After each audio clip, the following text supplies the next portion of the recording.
Continuamos estudiando hoy el capítulo 22 de los Hechos de los Apóstoles. Y en nuestro programa anterior estábamos hablando de la defensa que el apóstol Pablo comenzó a hacer de sí mismo ante el pueblo que se había alborotado allí en Jerusalén. Y continúa entonces Pablo narrando ahora su conversión. Leamos los versículos 6 al 9 de este capítulo 22 de Hechos. Pero aconteció que yendo yo, al llegar cerca de Damasco, como a mediodía, de repente me rodeó mucha luz del cielo. Y caí al suelo, y oí una voz que me decía, Saulo, Saulo, ¿por qué me persigues? Yo entonces respondí, ¿quién eres, Señor? Y me dijo, Yo soy Jesús de Nazaret, a quien tú persigues. Y los que estaban conmigo vieron a la verdad la luz y se espantaron, pero no entendieron la voz del que hablaba conmigo. Amigo oyente, sería bueno recordar algo del relato de la conversión de Saulo, que se encuentra en Hechos capítulo 9, versículo 7, donde dice, Y los hombres que iban con Saulo se pararon atónitos, oyendo a la verdad la voz, mas sin ver a nadie. Ahora esta parte es muy interesante porque parece presentar una contradicción con lo que acabamos de leer aquí en el versículo 9 del capítulo 22 de los Hechos, donde dice que los hombres que estaban con Pablo en el momento de su conversión vieron a la verdad la luz y se espantaron, pero no entendieron la voz del que hablaba con él. Ahora es bastante claro si leemos el pasaje con cuidado, porque notemos que Pablo dice, no entendieron la voz del que hablaba conmigo. O sea que, en realidad, ellos oyeron la voz, pero no pudieron entenderla, ni sabían de quién era. Simplemente la oyeron. Y es importante notar esto porque la verdad es que no hay contradicción alguna entre estos dos pasajes. Continuemos ahora con los versículos 10 hasta el 15 de este capítulo 22 de los Hechos. Continúa Pablo hablando y dice, Y dije, ¿qué haré, Señor? Y el Señor me dijo, Levántate y ve a Damasco, y allí se te dirá todo lo que está ordenado que hagas. Y como yo no veía a causa de la gloria de la luz, llevado de la mano por los que estaban conmigo, llegué a Damasco.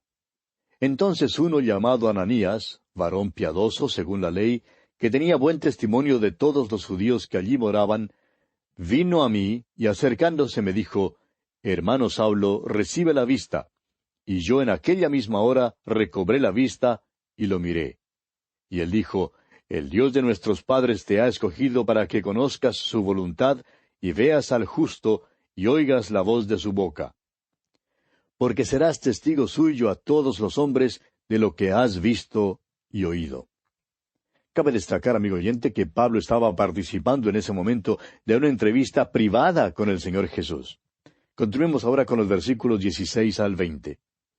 Ahora pues, ¿por qué te detienes? Levántate y bautízate, y lava tus pecados, invocando su nombre. Y me aconteció, vuelto a Jerusalén, que orando en el templo me sobrevino un éxtasis. Y le vi que me decía, Date prisa y sal prontamente de Jerusalén, porque no recibirán tu testimonio acerca de mí. Yo dije, Señor, ellos saben que yo encarcelaba y azotaba en todas las sinagogas a los que creían en ti. Y cuando se derramaba la sangre de Esteban, tu testigo, yo mismo también estaba presente y consentía en su muerte y guardaba las ropas de los que le mataban. Pablo no había olvidado que había estado presente cuando Esteban fue apedreado, y que fue él quien se encargó de eso. Esto produjo una impresión que no podría borrarse de su mente, impresión que en realidad lo preparó para su propia conversión. Y continúa Pablo hablando de su éxtasis, y dice aquí en los versículos 21 y 22, Pero me dijo, Ve, porque yo te enviaré lejos a los gentiles. Y le oyeron hasta esta palabra. Entonces alzaron la voz diciendo, Quita de la tierra tal hombre, porque no conviene que viva. Pablo menciona a los gentiles porque había estado en el mundo gentil hablándoles de Jesucristo. Los judíos lo habían oído y ya sabían que él lo había hecho.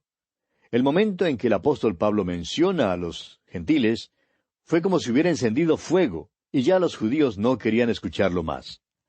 Y leemos aquí en los versículos 23 y 24 de este capítulo 22 de los Hechos, y como ellos gritaban y arrojaban sus ropas y lanzaban polvo al aire, mandó el tribuno que le metiesen en la fortaleza, y ordenó que fuese examinado con azotes para saber por qué causa clamaban así contra él. Cuando el apóstol Pablo dejó de hablar en griego y empezó a hablar en hebreo a la multitud, el tribuno se quedó allí parado sin poder entender lo que Pablo decía. Todo lo que pudo hacer cuando la multitud se puso furiosa fue llevar a Pablo dentro de la fortaleza. Y como Pablo era prisionero, pensó que debía azotarle luego, como era la costumbre en esos tiempos. Pero fíjese usted lo que hace el apóstol Pablo aquí en el versículo 25. Pero cuando le ataron con correas, Pablo dijo al centurión que estaba presente, ¿os es lícito azotar a un ciudadano romano sin haber sido condenado? Como usted ve, amigo oyente, el apóstol Pablo había sido malentendido totalmente. Creían que era egipcio cuando en realidad no lo era. Los judíos creían que él había llevado a Trófimo al templo, pero él no había hecho eso. Pero observe usted lo que él es. Habla griego perfectamente, pero es hebreo, y además es ciudadano romano. Pues bien, Pablo apela entonces a su ciudadanía romana para escapar del azotamiento que recibían los presos. Y veamos lo que ocurre aquí en los versículos 26 al 28 de este capítulo 22 de los Hechos. Cuando el centurión oyó esto, fue y dio aviso al tribuno diciendo, ¿qué vas a hacer? Porque este hombre es ciudadano romano. Vino el tribuno y le dijo, dime, ¿eres tú ciudadano romano? Él dijo, sí. Respondió el tribuno, yo con una gran suma adquirí esta ciudadanía. Entonces Pablo dijo, pero yo lo soy de nacimiento. Es sorprendente ver que este tribuno había sido un esclavo antes. Quizás él o alguna otra persona había ahorrado dinero y de esa manera había podido comprar la libertad de este hombre que había llegado a convertirse en tribuno. Y el tribuno se encontraba asombrado de ver frente a sus ojos a un preso que era un ciudadano romano, el cual había nacido libre y no había tenido que comprar su libertad como él lo había hecho. Y dicen los versículos finales, los versículos 29 y 30 de este capítulo 22 de Hechos, así que luego se apartaron de él los que le iban a dar tormento, y aun el tribuno, al saber que era ciudadano romano, también tuvo temor por haberle atado. Al día siguiente, queriendo saber de cierto la causa por la cual le acusaban los judíos, le soltó de las cadenas y mandó venir a los principales sacerdotes y a todo el concilio, y sacando a Pablo, le presentó ante ellos. El tribuno, pues, se da cuenta que tiene en su presencia a un hombre extraordinario. Es un hombre culto que habla griego. Es judío, pero también es un ciudadano romano. Y de ninguna manera es un ladrón común. El tribuno resuelve entonces no tratar a Pablo como cualquier criminal común. Sin embargo, él quiere saber cuáles son las acusaciones que se lanzan contra Pablo y decide dar a Pablo una audiencia ante los principales sacerdotes y ante todo el concilio. Veremos pues que Pablo empieza a defenderse, apareciendo ante aquellos que reinaban en ese entonces. Llegamos ahora al capítulo 23. Y en este capítulo tenemos al apóstol Pablo ante el Sanedrín, donde se encontraban los líderes religiosos que querían juzgarlo. Pablo se esforzó inútilmente al tratar de explicar su posición y conducta, pero el Señor le dio fuerzas para seguir en esta situación. Después podemos ver que ellos trazan un plan para matarlo. Este complot contra Pablo permite que él sea llevado preso a Cesarea para ser juzgado ante Félix. Amigo oyente, durante el estudio de este capítulo podremos ver la mano de Dios obrando en la vida del apóstol Pablo. Y de la misma manera, Dios quiere obrar hoy en su vida y en la mía, amigo oyente. Es maravilloso saber que en cualquier parte por donde usted y yo caminemos, el Señor está obrando. Dios quiere darnos aquella guía y dirección que necesitamos para poder vivir en nuestros días. No hay duda de que necesitamos a Dios en nuestro diario vivir. Hay muchísimas personas hoy en día que van al extremo, tratando de tener una experiencia emocional o revolucionaria. Puede que la tenga, pero lo dudamos. Lo que sí creemos es que solamente por medio de una fe sencilla podemos llegar a Cristo, confiar en Él y caminar con Él. Es entonces cuando Él nos dará la dirección y la guía para nuestras vidas diarias. Comencemos pues leyendo los primeros 2 versículos de este capítulo 23 de los Hechos. Entonces Pablo, mirando fijamente al concilio, dijo, «Varones hermanos, yo con toda buena conciencia he vivido delante de Dios hasta el día de hoy». El sumo sacerdote Ananías ordenó entonces a los que estaban junto a él que le golpeasen en la boca. Amigo oyente, tratemos de imaginarnos a Pablo parado ante el Sanedrín. Allí se encontraban reunidos el sumo sacerdote junto con el concilio, y Pablo, mirándolos fijamente, empieza su defensa. Ahora dice el versículo 3, entonces Pablo le dijo, «Dios te golpeará a ti, pared blanqueada». ¿Estás tú sentado para juzgarme conforme a la ley, y quebrantando la ley me mandas golpear? De acuerdo a la ley romana, ningún hombre podía ser castigado hasta cuando la sentencia hubiera sido pronunciada. El simple hecho de que Pablo había sido arrestado y acusado de cierto crimen no les daba ninguna libertad a aquellos que lo habían arrestado para abusar de él. En esos días las leyes romanas otorgaban mucha justicia a quienes eran arrestados, pero este incidente del apóstol Pablo y el juicio de Jesús nos hacen reconocer que aún la ley romana podía ser torcida. Un sistema o una ley no tienen tanta importancia como los que están encargados de ejecutarlos. Son muchos los que creen que si cambiáramos nuestra forma de gobierno hoy en día, o por lo menos cambiáramos el partido político que está en el poder, sea cual sea, se resolverían nuestros problemas. Pero, amigo oyente, la historia nos cuenta que los problemas nunca se han resuelto así en el pasado. Lo que necesitamos no es un cambio de sistemas. ¿Sabe usted qué es lo que necesitamos? Necesitamos que sean los mismos hombres y mujeres quienes cambien, y no los sistemas. El sumo sacerdote pues ordenó que golpearan a Pablo en la boca, pero Pablo continuó hablando de una manera clara y enérgica. Con esto debemos disipar la idea de que Pablo tuvo miedo ante ellos. Muchas veces malinterpretamos el concepto de la humildad y decimos erróneamente que la humildad hace que las personas sean miedosas. En realidad, la humildad y la mansedumbre significan que nos sometemos a la voluntad de Dios sin preocuparnos de cuánto nos pueda costar. Pablo era manso y humilde y se sometió a la voluntad de Dios. Sin embargo, habló claro en contra de esta injusticia y llamó al sumo sacerdote pared blanqueada. Ahora esta forma de hablarle al sumo sacerdote, señalándole que estaba violando la ley al juzgarlo de esa manera, revela que Pablo también conocía la ley. Continuemos ahora con el versículo 4. Los que estaban presentes dijeron, ¿al sumo sacerdote de Dios injurias? Ahora Pablo no sabía que había injuriado al sumo sacerdote. Creemos que él conocía al sumo sacerdote, que conocía la ley mosaica y los rituales judíos. Pero también creemos que esta es otra evidencia de que Pablo sufría de una enfermedad de los ojos y no veía bien. Al entrar en nuestro estudio de las epístolas que Pablo escribió, encontraremos otras declaraciones que indican que Pablo tenía dificultad con su visión. Ahora el versículo 5 de este capítulo 23 de Hechos dice, Pablo dijo, «No sabía, hermanos, que era el sumo sacerdote, pues escrito está, no maldecirás a un príncipe de tu pueblo». Amigo oyente, Pablo conocía la ley con todos sus detalles. Él sabía perfectamente que había que respetar a los soberanos. Esa es otra cosa de la cual nos hemos olvidado hoy en día. Debemos respetar a quienes son puestos en posiciones de autoridad, aunque creamos que tales autoridades están erradas y a veces sean malas. Pablo escribió en su carta a los Romanos, capítulo 13, versículo 1, diciendo, «Sométase toda persona a las autoridades superiores, porque no hay autoridad sino de parte de Dios, y las que hay, por Dios han sido establecidas».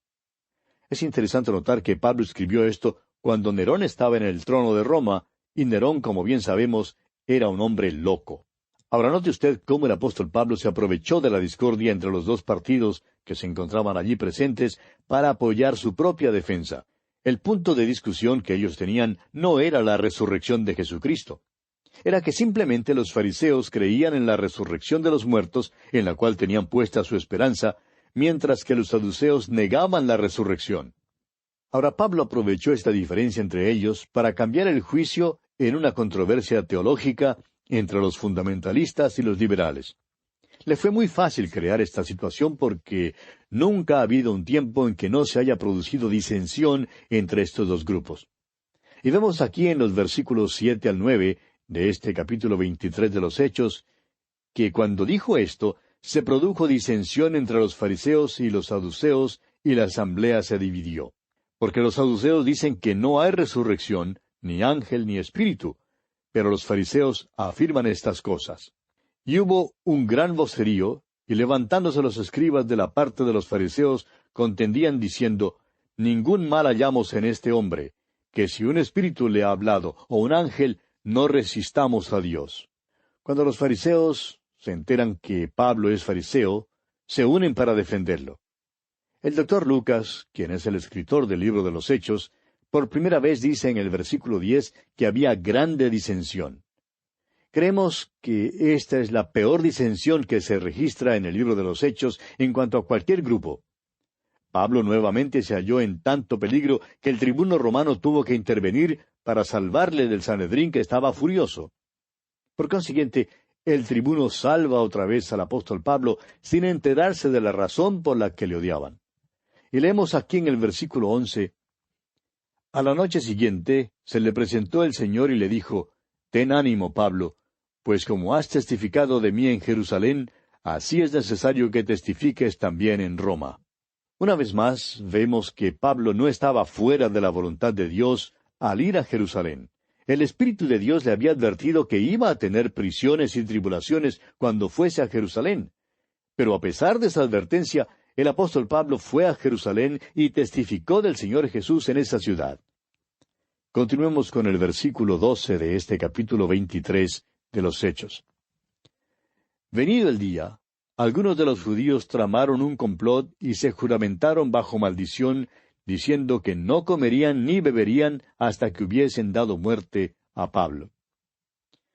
Nos imaginamos que estos judíos sintieron mucha hambre y sed antes que este asunto terminara. Y leemos aquí en los versículos 13 hasta el 15, que eran más de 40 los que habían hecho esta conjuración, los cuales fueron a los principales sacerdotes y a los ancianos y dijeron: Nosotros nos hemos juramentado bajo maldición a no gustar nada hasta que hayamos dado muerte a Pablo. Ahora pues, vosotros, con el concilio, requerid al tribuno que le traiga mañana ante vosotros, como que queréis indagar alguna cosa más cierta acerca de él, y nosotros estaremos listos para matarle antes que llegue. Este fue el complot que ellos hicieron para asesinar al apóstol Pablo.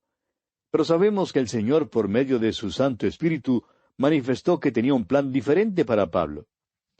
Dios claramente indicó que Pablo iría a Roma, y vemos que en realidad esto sucede después. Continuemos leyendo los versículos 16 al 18 para ver cómo se desarrolla este plan. Mas el hijo de la hermana de Pablo, oyendo hablar de la celada, fue y entró en la fortaleza y dio aviso a Pablo. Pablo, llamando a uno de los centuriones, dijo: Lleva a este joven ante el tribuno porque tiene cierto aviso que darle. Él entonces, tomándole, le llevó al tribuno y dijo: El preso Pablo me llamó y me rogó que trajese ante ti a este joven, que tiene algo que hablarte. Aquí vemos que Pablo ejerce su derecho como ciudadano romano, lo cual tiene todo el derecho de hacer. Además, estos dos versículos nos permiten conocer un poco más acerca de la familia de Pablo, y vemos que tiene una hermana que vive con su familia en Jerusalén. Continuemos con los versículos 19 al 22. El tribuno, tomándole de la mano y retirándose aparte, le preguntó: ¿Qué es lo que tienes que decirme? Él le dijo: Los judíos han convenido en rogarte que mañana lleves a Pablo ante el concilio, como que van a inquirir alguna cosa más cierta acerca de él. Pero tú no les creas, porque más de 40 hombres de ellos le acechan, los cuales se han juramentado bajo maldición a no comer ni beber hasta que le hayan dado muerte, y ahora están listos esperando tu promesa. Entonces el tribuno despidió al joven, mandándole que a nadie dijese que le había dado aviso de esto. De esta manera el tribuno se enteró del complot contra Pablo. Hagamos una pausa para notar algo aquí. Hoy en día hay un grupo de hermanos que dicen ser muy piadosos y de vez en cuando recibimos cartas de ellos. Puede que sean muy sinceros y bien intencionados, y ellos dicen que no debemos consultar con ningún médico cuando estamos enfermos, sino que debemos confiar en el Señor para que Él nos sane. Bueno, confiamos en el Señor, pero también debemos buscar la ayuda de los médicos. Ahora hubiera sido muy sencillo para el apóstol Pablo decirle a su sobrino aquí: Gracias por venir, pero estoy confiando en el Señor, tú puedes regresar a tu casa. Pero no fue así. Vemos que Pablo se sirvió de los privilegios que su ciudadanía romana le brindaba. Amigo oyente, creemos que Dios sí quiere que hagamos uso de todos los medios que están a nuestra disposición hoy en día. Y esto en ningún momento significa que no estamos confiando en el Señor. Significa que estamos confiando en que Dios puede usar los métodos y los medios que están a nuestra disposición para llevar a cabo sus propósitos. Ahora observe usted entonces lo que hace el tribuno aquí en los versículos 23 y 24 de este capítulo 23 de los Hechos. Y llamando a 2 centuriones, mandó que preparasen para la hora tercera de la noche 200 soldados, 70 jinetes y 200 lanceros, para que fuesen hasta Cesarea. Y que preparasen cabalgaduras en que, poniendo a Pablo, le llevasen en salvo a Félix, el gobernador. Un verdadero ejército acompañó al apóstol Pablo mientras él iba a Cesarea. Ahora quizás alguien se pregunte, ¿es esto lo que se llama confiar en el Señor? Amigo oyente, Pablo se halla en la voluntad de Dios y al mismo tiempo tiene derecho a pedir la protección del gobierno. Pablo es, pues, llevado a Cesarea para comparecer ante Félix, el gobernador. Ahora recordemos que los gobernadores romanos tenían su centro de operaciones en Cesarea y solamente de vez en cuando subían a Jerusalén. Pilato, por ejemplo, tenía allí su centro de operaciones. Hoy en día se puede ver las ruinas que han quedado de aquella ciudad romana. Esta ciudad queda en la costa y en realidad es un lugar muy agradable. Los gobernadores romanos, pues, preferían vivir en Cesarea más que en Jerusalén porque el clima era más acogedor. El apóstol Pablo entonces es llevado ante Félix, quien era el gobernador y vivía en Cesarea. Desde luego que esto sacó a Pablo del peligro que representaba para él estar en Jerusalén. Y vamos a detenernos aquí, amigo oyente, porque nuestro tiempo ya ha concluido.